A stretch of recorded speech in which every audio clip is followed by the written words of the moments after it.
kick it off here, pass it over to Dr. Chris Marble. So he's from the Environmental Horticulture Department, and he's located at the Mid-Florida Research and Education Center up in Apopka.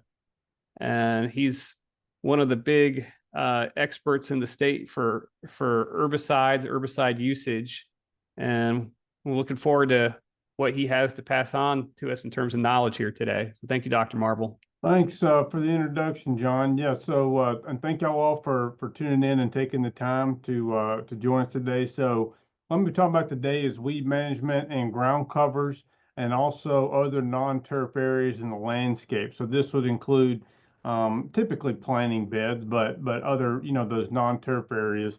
A lot of times when people think about weed control in the landscape, they're just thinking about turf grass, and that's typically, the comprises the largest portion of those landscape areas. But there's a lot, if you're just know and focused on a lawn program, that leaves a lot of gaps, in a total landscape weed control program. And also in those non-turf areas, that's when the weeds are often, the most visible because they're not being mowed and things like that. So that's what we're going to get into. And then we'll spend the last part of the presentation talking about some of these turf grass alternatives that have become a lot more popular in recent years, using them for, just for a low maintenance turf, or just for its native, it's a native plant and people want to have native lawns, and a lot of other benefits that they provide. Maybe it's not, the area is not suitable for turf grass, but we'll cover all that later on in the presentation. So with these non-turf areas and landscapes, we have a lot of challenges that we have to overcome. So the number one thing, we don't have a lot of effective herbicide options. We have, things that will work, but typically the issue is that, when we have to make over-the-top type applications, like you see in this photo here, where you have torpedo grass growing up through some hollies, we don't have a lot of selective herbicide options. So, we could kill the torpedo grass, but then oftentimes we would injure the plant that it's growing up in. So that's what I mean by not many herbicide options. Typically, we're dealing with mixed plantings.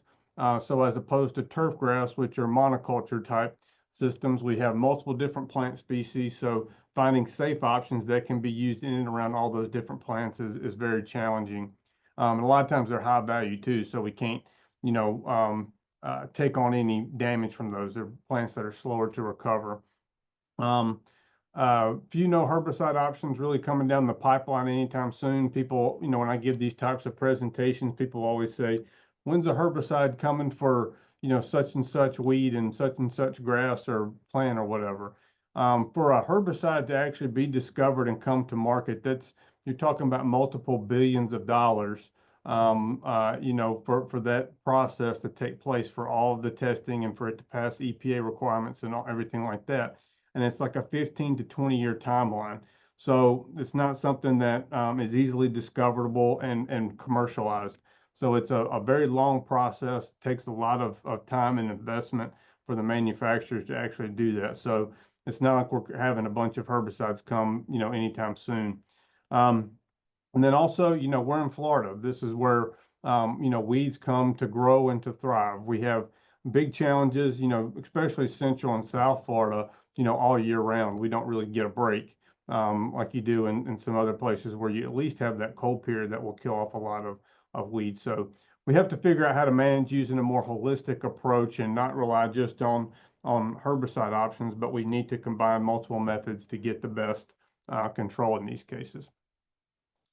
So these are just some, examples of some of the challenges that you might have. Things like roses and things like that might be very sensitive. A lot of plants are very sensitive to herbicides, and injury is very common. You have things like vines and stuff like that will grow up on these kind of shrubby type plants, and we don't really have a lot of selective control options. And then one thing I'll talk about too is these ground cover areas that people will use, maybe in a shady spot, or it's a spot where turf grass just isn't going to grow.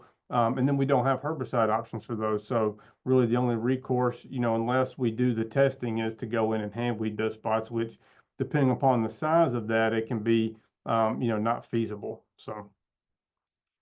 Yeah, so herbicide selection, we'll talk about pre-emergence and post-emergence herbicide options. And then also products that are typically or traditionally thought of as more turf grass herbicides, but a lot of those have label uses for ornamental plant species. So a lot of these, like especially pre-emergence herbicides, they've become known and widely used as pre-emergence options in turf grass, or maybe sometimes they're post-emergence herbicides. But then if you actually look at that label, they have some ornamental plantings that they can be used in and around on, sometimes as an over-the-top application. So we'll talk about those. And then also developing a program for your site. No matter, if you're managing just your own home lawn, or you've got, a bunch of lawns that you're managing, professionally, you're a commercial pest control company, there's not going to be, a group of 3 or 4 herbicides that are going to work across the board. You need to figure out your site and learn the different herbicides and the things that they do. The herbicides are, I try to tell people, think of herbicides as tools. So it's not, this pre-emergence herbicide works in all these different cases. Know what weeds you have, know which herbicides are most effective on those weeds, and which ones are going to work for your particular situation. So what do we need to know to develop our program? So just like I talked about a little bit, your main weed species, what are the major weeds that you're trying to control? A program where you're battling spurge and crabgrass is going to be very different from a program where nutsedge is the primary problem. What are the ornamentals that you have there, and how sensitive are those? Are there a lot of color beds like with annuals? That presents a whole nother host of challenges. And then, are you going to try to develop a program that's maybe not as good, but like if you're a professional company, are you going to try to get a program together so that you could do it on, all of your sites, and maybe you have a lot of gaps in that, but it's something that's very general and is going to at least give you some weed suppression? Or are you going to try to tailor it down and get the best control possible? So, and then there's also practices that can be implemented, across the board, and you're not going to cause any harm with those. They provide a lot of benefits. And I'm talking about cultural type practices, which we'll get into in the last couple of slides. So herbicide options in landscape beds. So glyphosate, that's kind of the standard in terms of spot spraying. Pre-emergence herbicides aren't regularly used in these non-turf areas. Especially people with the limited landscape maintenance license, they're typically just going through and spot spraying with something like a glyphosate, a caution label product.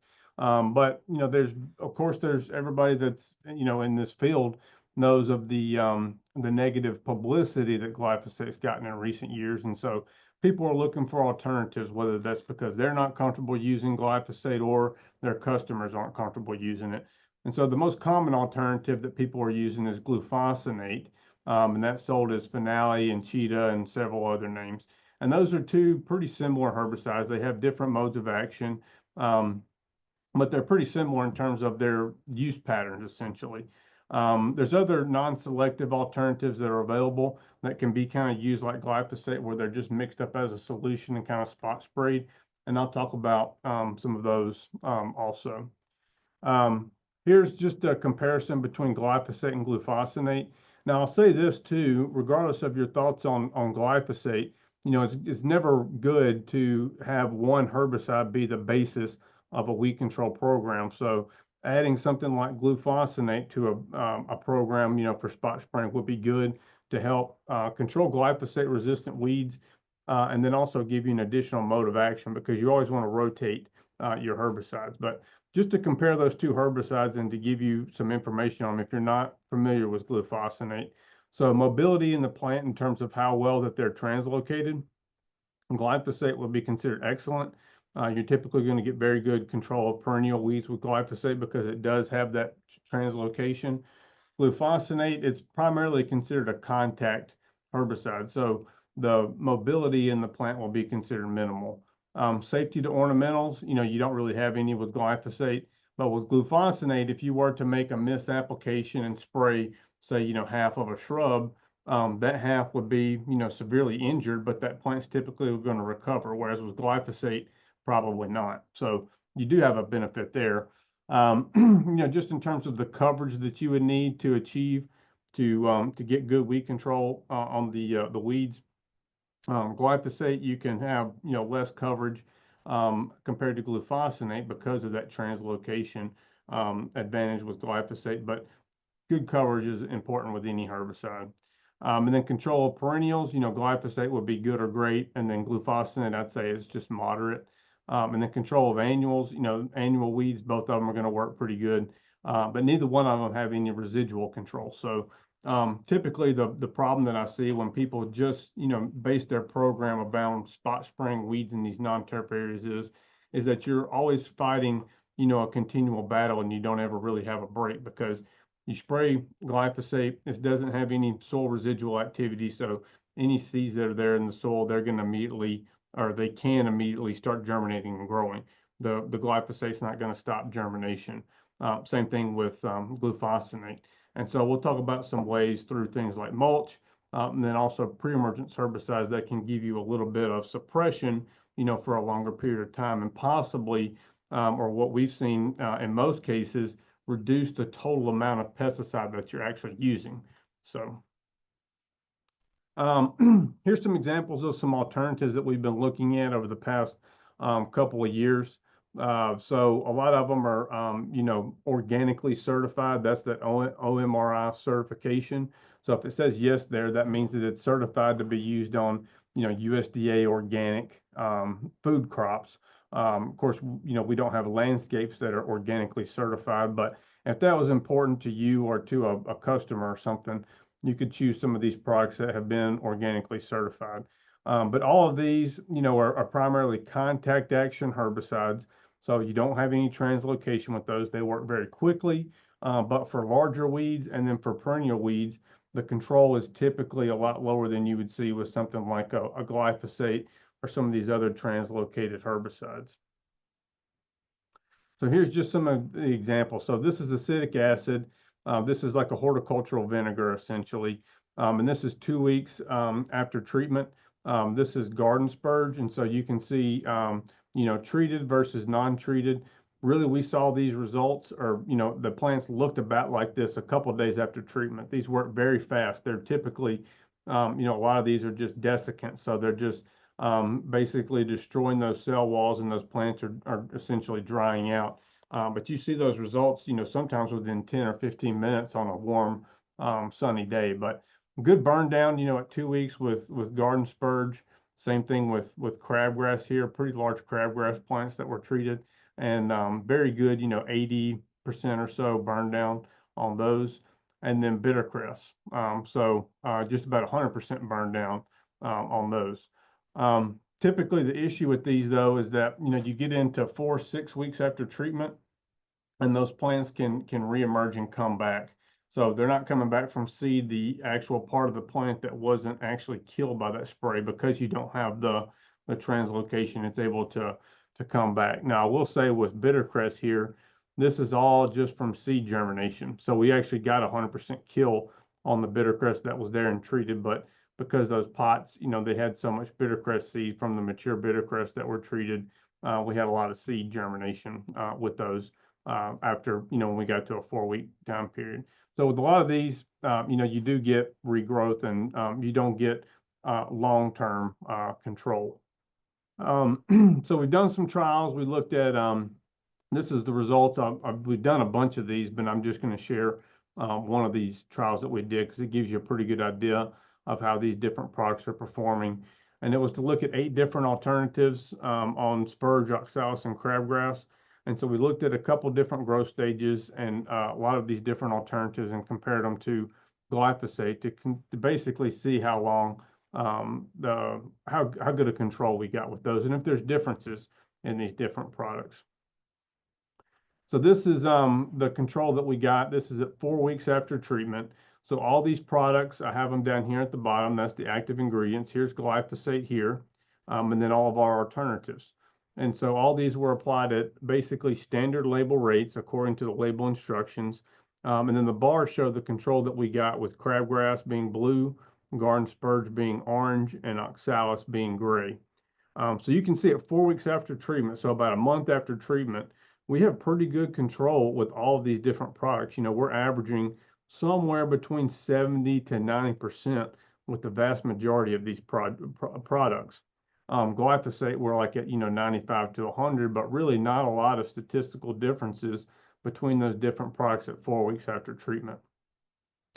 But then we go on another month, and then we're still, holding 90% control or so with glyphosate. But then a lot of these other products, the control begins to drop down, and that's because those weeds were starting to regrow by that point. And so I say that not to say not to use these products or that they're bad products. They're just contact action herbicides. And so they could offer an advantage in terms of you see the results very quickly, but because you're not oftentimes getting a complete kill with that one application, if you are utilizing these in a weed control program, typically what you would need to do is do that application, then come back and do a second application. And typically you'll get, 100% control doing that. We've done that where we timed the applications at say 4 weeks after that initial, and then we're getting, similar to control to glyphosate. So if you're using these, oftentimes that sequential application will be needed if those weeds are large, like they were in this case. All the weeds were basically at the reproductive stage of growth. They were all flowering and seeding by this point. So results differ by species and growth stage. This is over, all the different results just add up together. The glyphosate and the glufosinate, which is, Roundup, and then the finale, those were the best control overall of all three species. A lot of the herbicides provide acceptable control, especially on the smaller weeds that we tested of all those three species. But finale was the one that was the most consistent with glyphosate and was statistically similar to glyphosate on those three species. But then when we looked at those other alternatives, like you say, we got Dicot, which is Reward. This is a herbicide called Fireworks. This is Scythe. This is Avenger Ag. A lot of those, we didn't have a statistical difference in those when we got to the end of that study, which was, I believe, 8 weeks in total. So with all those different products, kind of the take home with all those is just to, if you're using some of those alternatives, just to know in your head that you probably will have to make a second application. They can also be a little bit more, or in some cases, a lot more expensive than glyphosate, and you have to use a lot more of that herbicide. So that's another consideration as well. But I think a lot of them have a place in a weed control program just as something to mix it up. And then you also get those very fast results, which can be important in some cases. So then after that, I'll go into some selective alternatives. So the first ones that I'll talk about that I think are underutilized a lot are the graminicides. And that was one of the pre-test questions. So the graminicides are herbicides that basically just affect plants that are true grasses. So they're not going to have any activity on sedges. And then even monocot, like ornamentals, like say monkey grass or Ophiopogon or liriope, which people will call, monkey grass or whatever. It's not going to have an effect on those. These are daylilies, stuff like that. They just affect plants that are true grasses. So that would be things like segment, envoys, fusilade, acclaim.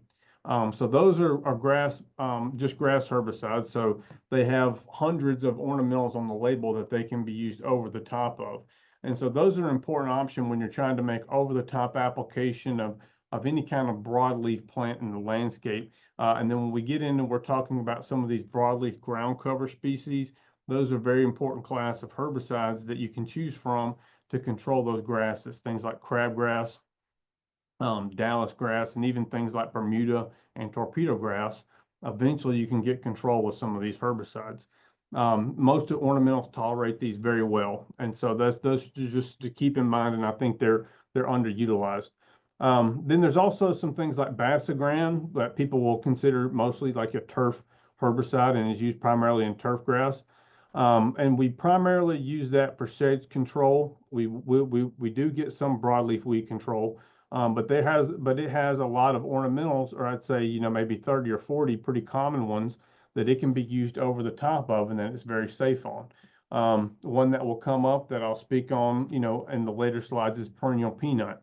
It tolerates bassogran very, very well, and so it's a great sedge product for a perennial peanut. Lawn which is clopyralid, that's a broadleaf herbicide. Very good on any weeds that are in the Asteraceae family, and then also the Fabaceae family. So that will be things like Spanish needles. That'd be things like Florida beggarweed. It's also very good on things like dollarweed. And there's several different ornamentals and then a lot of ornamental grasses that can be used over the top of. Junipers are also on that label. You don't have a lot of ornamentals on that label, but there's a bunch that have been shown to be that will tolerate Lawntrail very well. And the other two, Certainty and Scepter, those are primarily used for sedges, but they will give you some broadleaf and some grass control. And there's several key ornamentals that are on those labels. Probably the most common one where I recommend either one of those herbicides is Asiatic Jasmine, where both of those herbicides have Asiatic Jasmine on the label as being a safe species. So these over-the-top landscape herbicides, so most of the over-the-top selective herbicide options like we just talked about in the previous slide, you have around 30 to 50 different plants that are on the label. And so you might not, get a ton of utility out of those, things like Lawntrail or Certainty, unless you're using them in turf grass. But graminicides, those grass herbicides are the exception where, it's hard to find, let's say maybe not in Florida and especially South Florida, but you go up a little bit further north, it's hard to find ornamentals that aren't on those labels. There's a bunch of common ornamentals that are on those graminicide labels. So for pre-emergence herbicides, that's what we're going to talk about later on in the presentation, but the pre-emergence herbicides have hundreds of plants that are on those labels where testing has been done and they've been shown to be very safe for use on those ornamental plants. So these would be some cases, like I said, where those things like Lawntrail, for example, might not have a ton of utility, where you can use it, over the top of a bunch of different landscape plants on different landscape sites. But something like this, so this is skunkweed or skunk vine, one of the most common invasive vines in Florida, and it's often an issue in landscape beds. So this is skunk vine growing over this is a close-up, but it was a very large juniper, basically ground cover area. And so this would be a case where something like a Lawntrail could possibly be of pretty good use because it will control skunk vine and it can be used over the top of junipers. And then graminicides, this is that picture that I showed earlier. This is torpedo grass growing up through some Yopon holly. This bare area where it's just mulched with pine straw. So I don't know. I pulled up and this was a parking lot in some store or something that I passed when I was traveling one time. But no torpedo grass growing any of this area.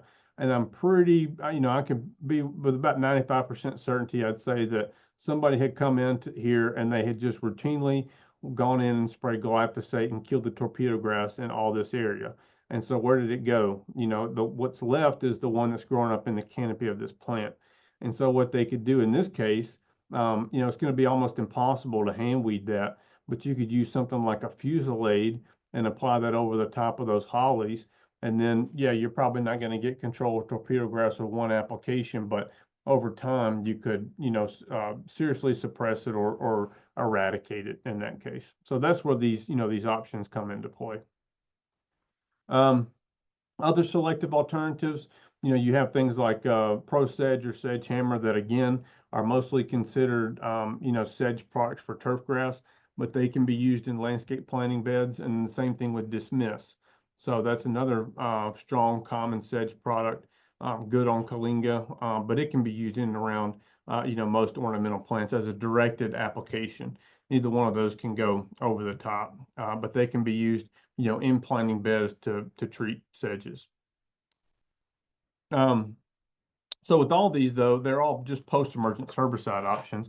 And so when you don't have any pre-herbicides in these beds, these areas in particular, you're always in correction mode. So you're just always going out and treating, and you don't really get a break from that because as soon as you treat, the next time you go and visit, within 2 weeks, new weeds have germinated and started to grow, especially when you're talking about Florida during the summer.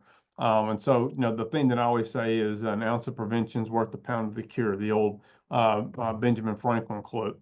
So and a lot of species too are easier to control with pre-emergence herbicides. Things like annual grasses, artillery weed or artillery fern, and then some of these glyphosate-resistant weeds like parthenium, spurges, doveweed. There's a number of these where they just keep coming and coming and coming if we just have a post-only program. And so if we do a pre-emergence herbicide, we can get very good control of these and really reduce the total number of herbicide applications that we're making.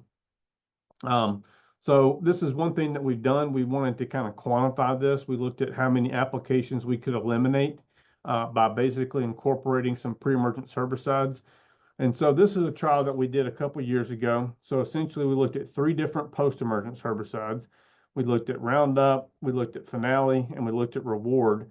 And then we combined them with either Spectacle or SureGuard at label rates. And so those are 2 very common pre-emergence herbicides that give pretty good broad spectrum pre-emergence control, and they're labeled for use in planting beds and crack and crevice and things like that.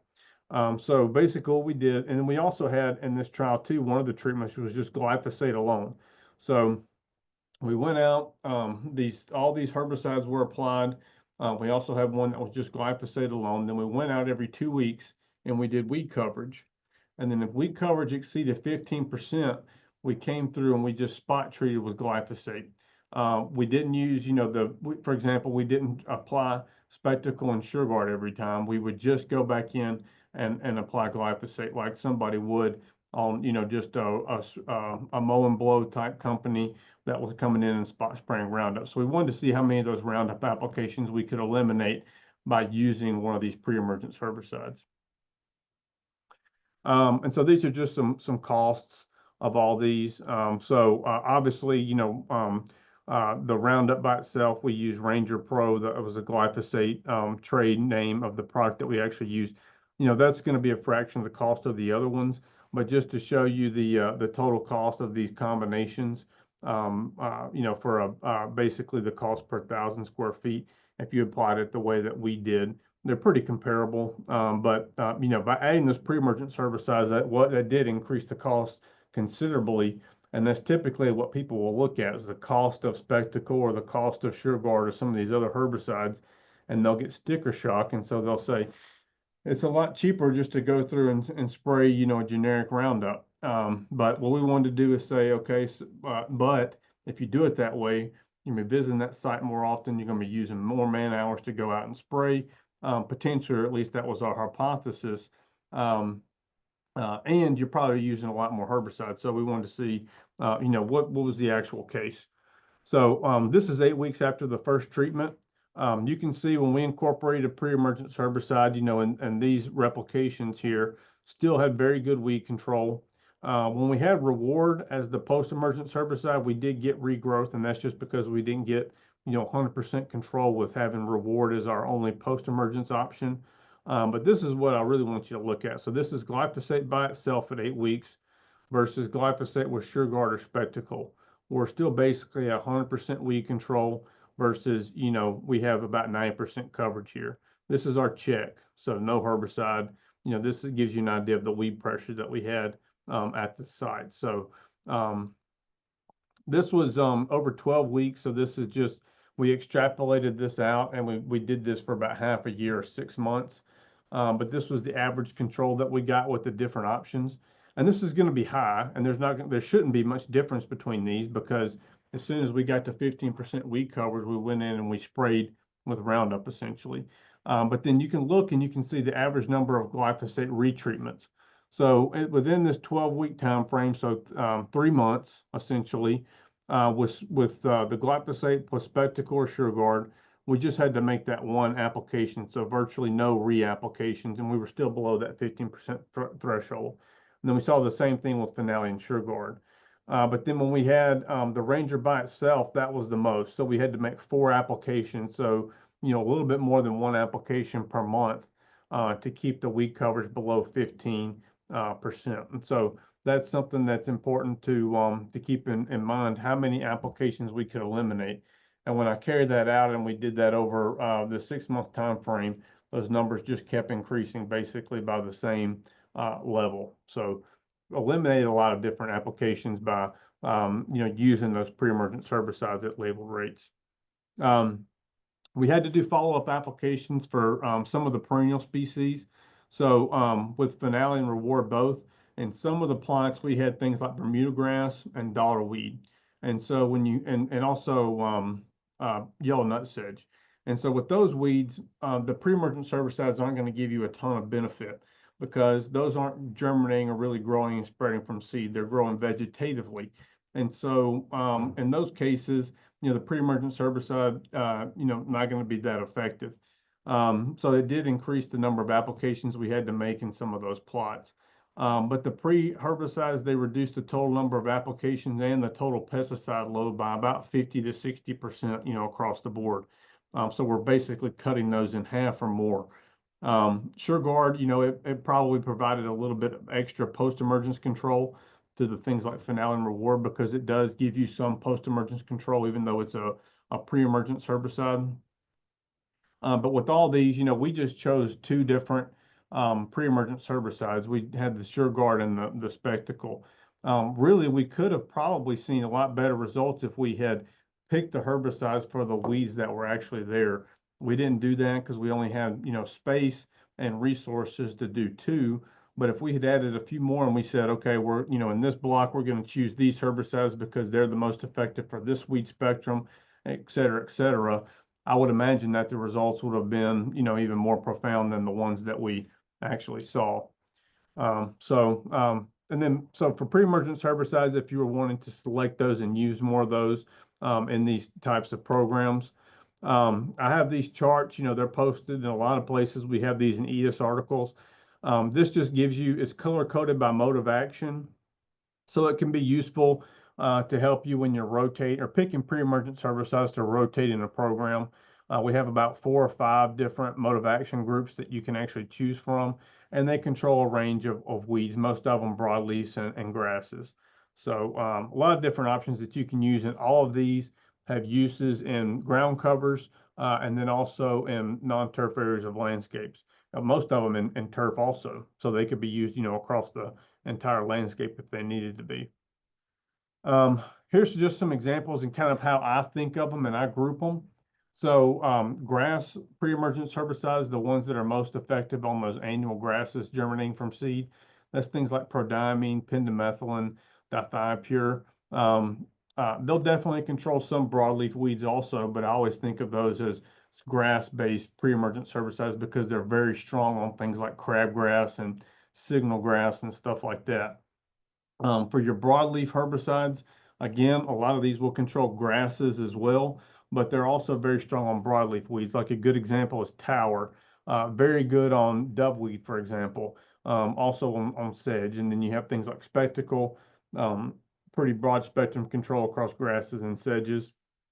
And then a lot of our granular products that we use in the landscape, they're combinations of multiple different actives to give you a broader spectrum of control. But that's just kind of how I think of them. But they'll definitely, control weeds across the board. So here's some sprayable pre-emergent herbicides and also granulars that can be used over the top of a bunch of different ornamental plants. This is not a comprehensive list, but these are just some common ones that are commonly used in turf grass and other areas of the landscape. And these are all, have been shown to be safe across, hundreds of different ornamental plants, essentially. And a lot of these have, sprayable or granular formulation options. When you're choosing, formulation options, sprayables are typically easier to apply, but granulars are typically safer to the ornamentals.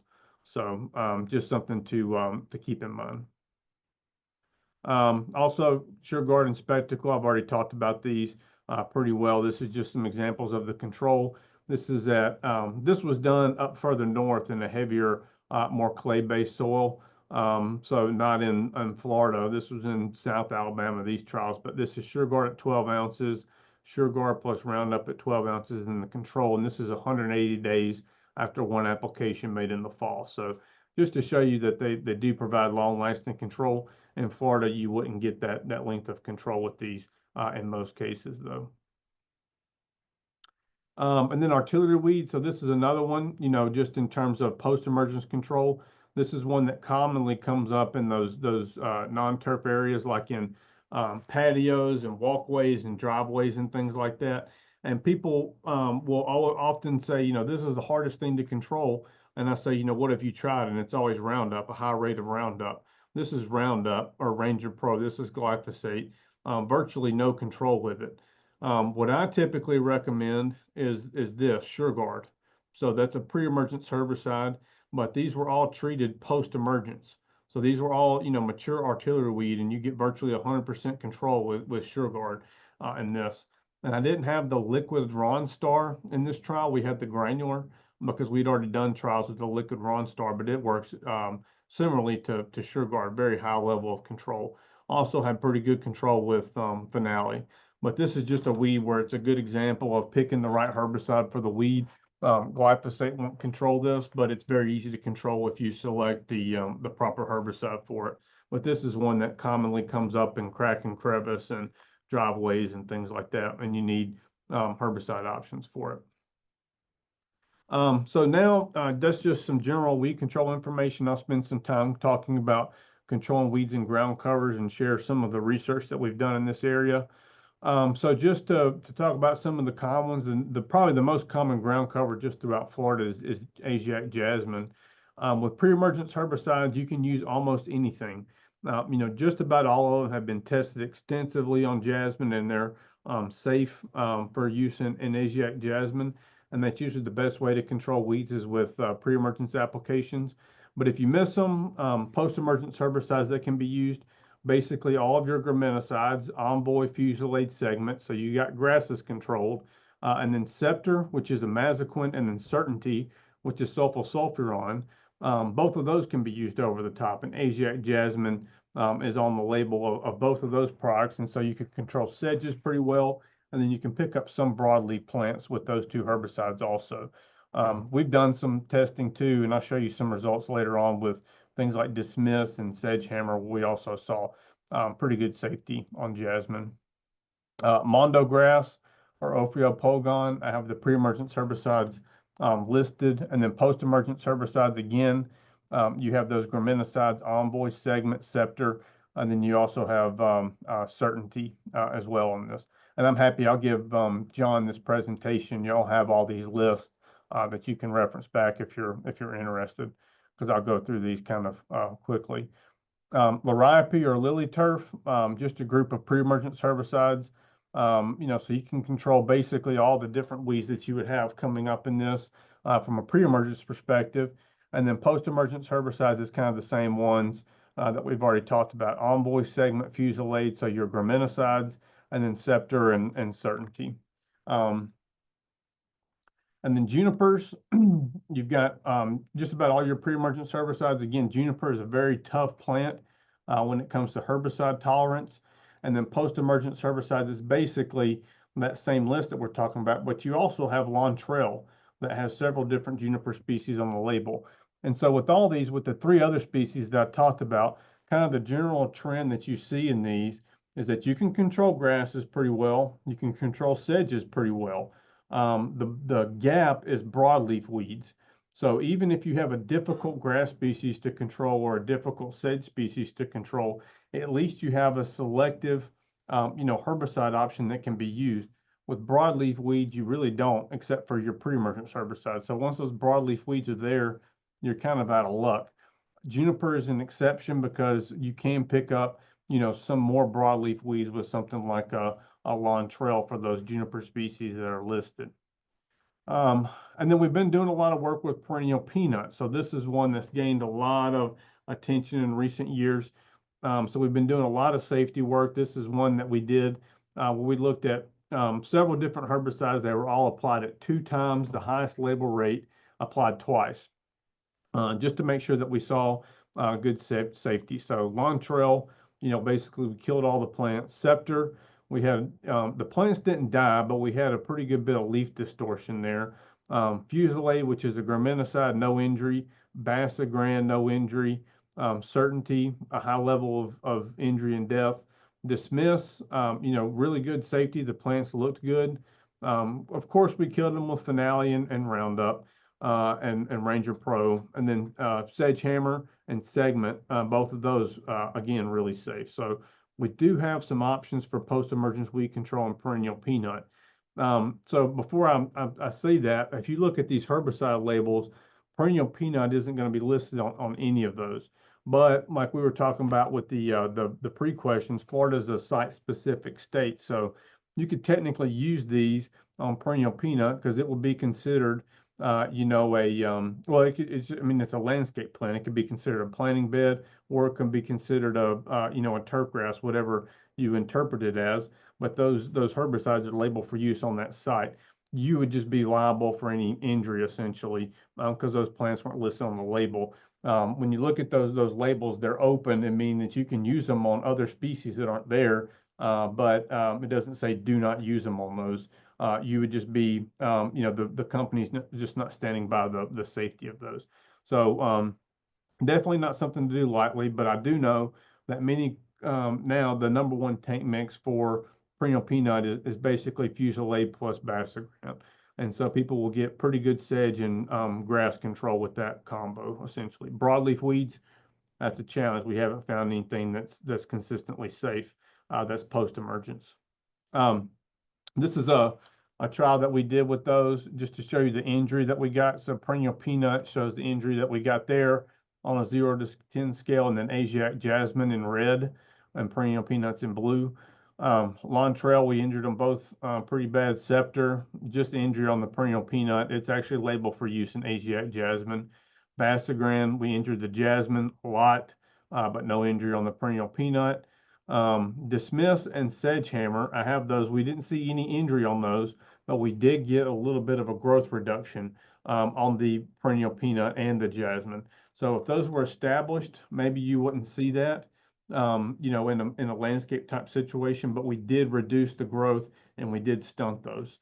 And then Segment, and the last graminicide, no injury on any of those, and that's actually labeled for use on Asiatic jasmine. We've also been doing some work with frog fruit. So this is Phylla notiflora, also called turkey tangle frog fruit and many other names. But it's been, touted as a turf grass alternative, and people like it because it's a native plant, encourages pollinators and a lot of other benefits. But people are having issues managing typically perennial grasses in these. So they do a turf conversion, they take out their zoysia, and they put in, frog fruit, or they take out their St. Augustine or whatever, and then that grass starts to come back, or it starts encroaching from neighboring properties. And so they need, options that are going to control that grass and not hurt the frog fruit. So we did some work. This was just last year, and we grew these in containers. And then we did basically 2 applications. We repeated this study. We're basically applying them, April, May, and then June, July for the first and second application. And they were just kept in containers to look at the injury. So this is post-emergent herbicide tolerance of frog fruit. So the different colors represent the injury that we saw at 2, 4, 8 weeks after the first treatment, and then 2, 4, and 8 weeks after the second treatment. And with Fusilade and Segment, no injury across the board. Never saw injury on any of the plants throughout the study, similar to the non-treated control. With Pilex, so that's probably not a herbicide that you use very much. That's topramazone. That's used primarily in cool season turf grasses, but we included that as an option to give you post-emergence control of zoysia, or at least zoysia suppression. With Pilex, we had pretty significant injury. We're at the high rate, 4x the label rate. We got up to injury rating of 5. In some cases, that will be considered unmarketable. But when we were at the label rate, it was just barely outside of the realm of marketability. Usually we say, an injury rating of 3 or higher is not marketable or not acceptable. But plants did recover, when they were just treated with that label rate. Just to show you the injury, this is at 2 weeks after treatment. No injury on any of these, but then you see the Pilex treatments right here and here. You can start to see some general corrosis and yellowing of those. And then you got 8 weeks after treatment, you can really start to see injury on these 3 rows of pots where they were treated. This is the label rate, so not too bad there. But then when you get up to 2x and 4x, you definitely start to see some injury there. So here's just all the different treatments, and this is at 2 weeks after the second treatment. Again, with the Pylex treatment, you can just see that general corrosis, and that's the kind of injury that we were seeing there. And then this is just the shoot weight, so it shows you the growth. No difference in any of the graminicide treatments, segment or fusilade versus the control. And then with the Pylex, we basically got decreased shoot growth as the Pylex rate increased, which is kind of what we would expect with increasing rates of a herbicide in which the plant is sensitive to it. So results, conclusions. So cethoxidin, which is segment, and then fluazepop, which is fusilade, appeared to be a very safe option for frog fruit for annual and perennial grass control. So we think we can control grasses pretty easily. Tepramazone, which was the Pylex, that significantly reduced growth and caused noticeable bleaching. But if injury could be tolerated and the people were going to have to completely take out the frog fruit because of maybe zoysia encroachment, it could potentially be an option. And then for the target turfgrass species, so these are the ones, basically the control that you would get of St. Augustine with the 2 products, fluazepop and cethoxidin. Control St. Augustine pretty good. Bermuda grass would just be fair. Bahia grass would be good, and then zoysia would be the one that was difficult to control with those 2 options. Fusilade is actually labeled for use on zoysia in some cases because it tolerates it very well. But there's a lot of other perennial grasses like say torpedo grass, and then annuals like crabgrass and things like that you can control with either one of those herbicides in frog fruit. We've also been doing some trials with frog fruit and then sunshine mimosa, which is another native plant species, and just looking at pre-emergence herbicides. So Snapshot, Spectacle, Ronstar, Freehand, Gemini, Barricade, and Pendant Magnum, basically trying to get options to where we control a broad spectrum of weed species. And just for the sake of time, I cut out a lot of those pictures and those results because, I mean, we didn't get any injury with any of those herbicide options that I have listed here. Those were all that applied at a 2x label rate once. And the frog fruit and the mimosa, no injury, no flower reduction, anything. They grew great. The one herbicide that we saw injury with was Spectacle Flow, applied as a liquid application. So the granular was safe, the liquid was not. And so we had injury on the frog fruit with that particular herbicide. So didn't show that data because it wasn't all that incredibly interesting, because basically no injury there. But we do have a lot of pre-emergence herbicide options that we could use in those 2 ground cover species also, it looks like.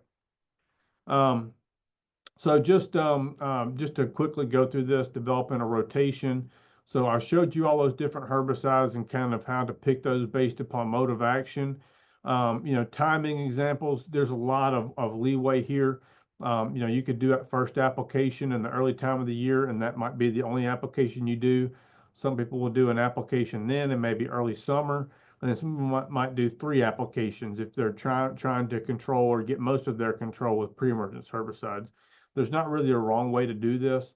If you're in Central and South Florida specifically, you're not going to be able to miss, a pre-emergence herbicide application. You might have weeds that are there, but we're going to get germination throughout the year, so you could still possibly get a benefit on some weed species, if you miss that early of the year timing.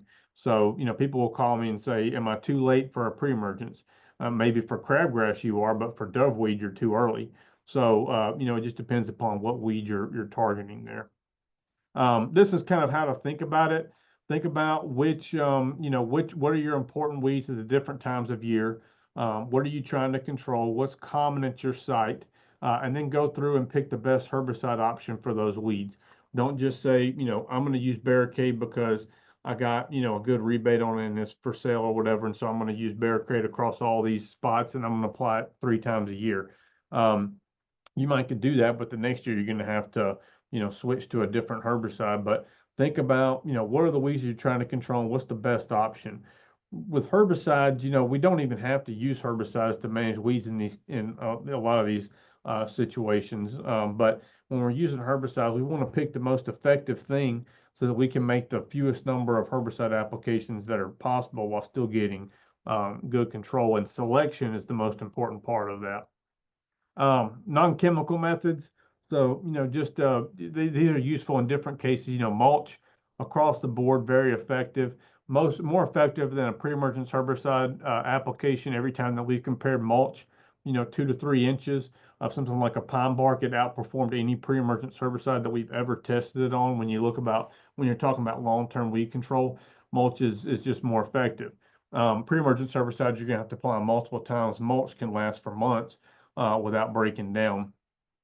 Things like flame weeding, that can be used on a small scale in hardscapes and things like that. Solarization, if it was a renovation type, situation, or a garden bed, something like that in the landscape, you could do things like solarization. There's a good EDIS article on how to actually do this, basically heating up the soil. Extension agent over in Hillsborough County, Sean Steed, did this trial. He got a grant several years ago. I found 80 to 90% reduction in weed germination by solarizing potting soil. So just a good example of how effective that can actually be. And then in some cases, hand weeding, pulling stuff out, things like this is smilax, and then things like the invasive ground orchids and things like that. You could go through and put a chemical cocktail on those, and then you might make them unhappy for a little while, but they're going to come back. It's just going to be easier to bite the bullet and to go ahead and pull those up. Some of the weeds we just don't have good options for them, so it's just hand pulling. So just take a holistic approach, combine all those different methods together. Don't just rely on herbicides. Do those things like mulch and things like that. Pre-herbicides, they can definitely reduce the total cost and the total amount of pesticide that's actually being used. We've seen that. And then when you always consider efficacy and what weeds are there, what's the best plan of action for that particular site. Don't just try to come up with a general plan that's going to be applied to all different areas. And then just increase communication, things like that. Things like timing mowing, so that it coincides with what's recommended on herbicide labels, and things like irrigation. All those things are important to consider. So with that, I'll hopefully I have time for a few questions, and I'm happy to answer any. But thank you again for your time, and I hope helped you in some way. So thank you very much. Thanks, Dr. Marble. Yeah, if anybody's got questions, you can either put them in the chat, or you can just go ahead and mute yourself. And I think we got time here, as long as we get Dr. Marble's cool with hanging around for a little bit. Let's see. I think we got a couple on here. So this one was all the way like midway through the presentation. Someone was asking, can Ornamec OTP be used for perennial peanuts? Yeah, so that Ornamec is what is it? Not fluazepop, it's phenoxaprop. We've done some testing, so and we've seen that it's safe. So that one is labeled for, I get the different ones confused in terms of the trade names, but that one's labeled for use in the landscape. We've seen good safety with all the graminicides that we've tested on perennial peanut. I will say that we do see some cultivar differences. The ones that I showed you, that was EcoTurf. We've also done things like Golden Glory and several other ones. There's cultivars that I haven't tested where they might, show some sensitivity, but I think that EcoTurf and the Golden Glory might be the ones that growers have told me is the most sensitive to herbicides. But yeah, we've seen it to be safe. So okay. I'm going to go ahead and just launch the quiz here for the sake of time, in case anybody needs to head out. But we'll keep getting the questions here in the chat as well. I guess there's a question here about like the different types of mulches. I don't know if there's been any studies like on the efficacy of maybe like the particulate size of them or anything like that. Is there anything out there in terms of? Oh yeah, there's probably like 10 Center for Landscape Use and Ecology webinars that are recorded somewhere from me talking about mulch. So just in terms of, there's advantages and disadvantages to each of them. Just the Cliff Notes version, what you want is an organic mulch, so something like a bark or a straw, something like that. Wood chips, those can be effective, but what you want is coarse particles. So something that is relatively coarse and not fine, like shredded wood, those can work and they provide a lot of benefits to the plants, but just in terms of weed control, they tend to hold more moisture. And so you can actually get weed germination on top of those over time. Whereas something like a pine bark mini nugget, it's going to dry out more quickly, and you're also going to get more durability out of a bark compared to a wood chip. The thing with bark products, though, if you get those big chunks of the pine bark, for example, you just go and you buy pine bark nuggets. Different places will process those differently, but sometimes you can get particles that are 4 inches, big.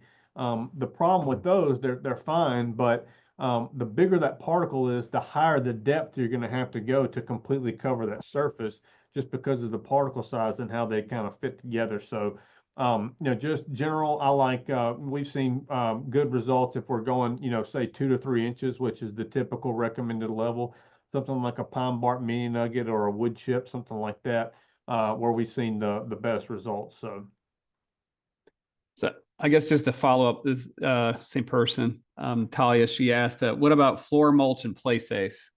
Yeah, floor mulch is, if you're referring to the floor mulch that I'm familiar with, which is a Melaleuca product. We've seen good weed control with that. But again, like any of the shredded wood materials, you tend to, depend upon how it was processed and the age of the tree when it was actually harvested, that also plays into it. But you can have a higher concentration of those finer particles. And the finer that those particles are in that mulch, you look at and you have a bunch of small particles there with that floor mulch in some cases.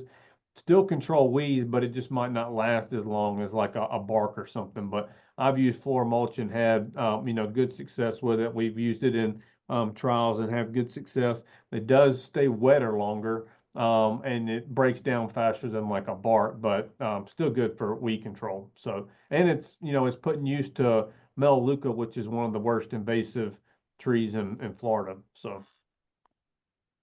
We got a couple of questions that are kind of related here.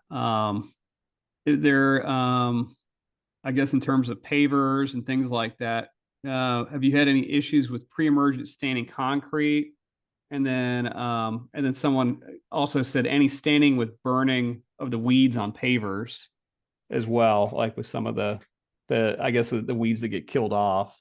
Oh yeah, there's not much you can do with that except for wait for them to kind of desiccate and die off unless you hit them with a weed eater or something like that. As far as staining, you want to stay away from those group 3 herbicides. Stay away from Pendulum, Barricade, Surfland. I don't even think is available anymore, but things like Surfland, Gemini, things like that. The basically your orange and your yellow herbicides, those will stain, and you'll see those. So a lot of the ones that we looked at, like in the artillery weed trial, for example, the Ron Star, the SureGuard, the Tower, stuff like that, those don't stain. They're typically it's not necessarily formulation based, but the ones that stain the most are the ones that are those group 3, those mitosis inhibitors, the yellow and the orange herbicides. So the rest of them, you don't have too much of an issue with it. I guess just a question. I mean, I know that in South Florida we got a lot of Ricciardia, or Florida snow. Have you guys been doing anything specific for that? Like any trials with that species? So, I mean, we've looked at it, from a controls perspective, and a lot of pre-emergent herbicides work on it pretty well. From a controls perspective in turf grass, the person to contact will probably be Powell Patelowitz, who's the turf grass specialist, and he's probably done more work on it than I have because it's not as big of a concern in a planting bed. We can just spray, Finale, Roundup, whatever, and control it, and then a lot of our pre-emergent herbicides control it pretty good as well, depending upon what Ricardia species it actually is. Yeah, in terms of it being difficult to control, at least myself, I typically think of that being in turf grass situations. Yeah. Okay. Well, okay. I guess I think that about wraps it up here. Awesome. I mean, just a huge amount of information. I mean, I don't always go back to all of these at the end, but like I'm definitely going to go back to this one because there's just, I mean, just such a wealth of information to like that you covered here and stuff that comes up regularly um for questions for like clientele. Sure. So you get anything else, Henry?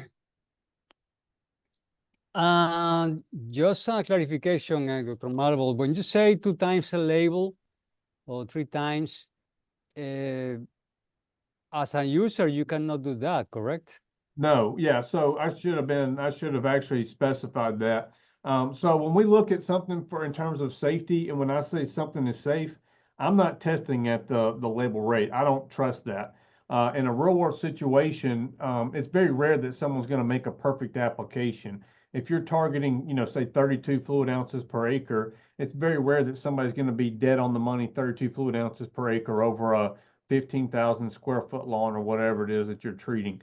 When we test, and then when those plants actually get put on herbicide labels, typically for me to be comfortable, and then for a manufacturer to stand behind the fact that this herbicide is safe on this plant, they usually will want it tested somewhere between, it depends on the company, but the general protocol is safe at a 1, 2, and 4 times the highest label rate applied twice.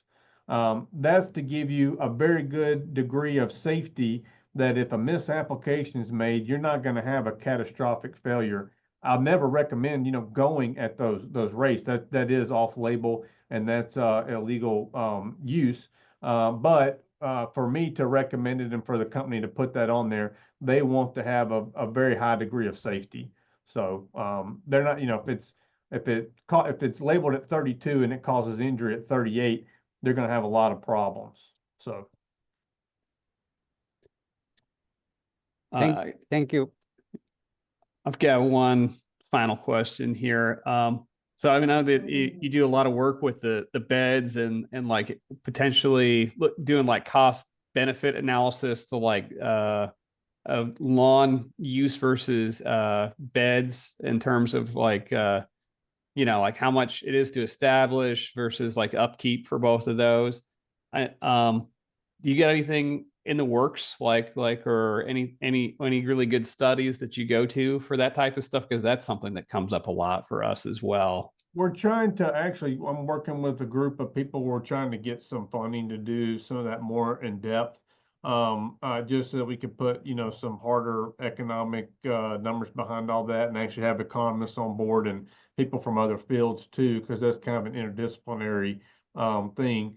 If you're talking about like converting and things like that to different species, it really just depends on the way that somebody does it. Are you going with sod? Are you going with seed? All these different things. So it's hard to kind of put a number on that or whatever. And then the long-term maintenance requirements, we don't know things like that for things like frog fruit, for example, which has just become popular in the last couple of years. So we don't know how long, that lawn's going to last and be viable and what are the, yearly maintenance costs and stuff like that compared to Floratam or whatever. So that's research that's needed. So. Awesome. Well, we're looking forward to it, and I mean, keep up the awesome work. We really, I mean, yeah, this was an extremely information dense webinar, but I mean, this is what we need. So thank you, Dr. Good. Marble. Well, thank y'all very much for having me again. Y'all, everybody have a good rest of your day. So let's Take care, folks. not have any more storms for a while. All right. Take care, everybody.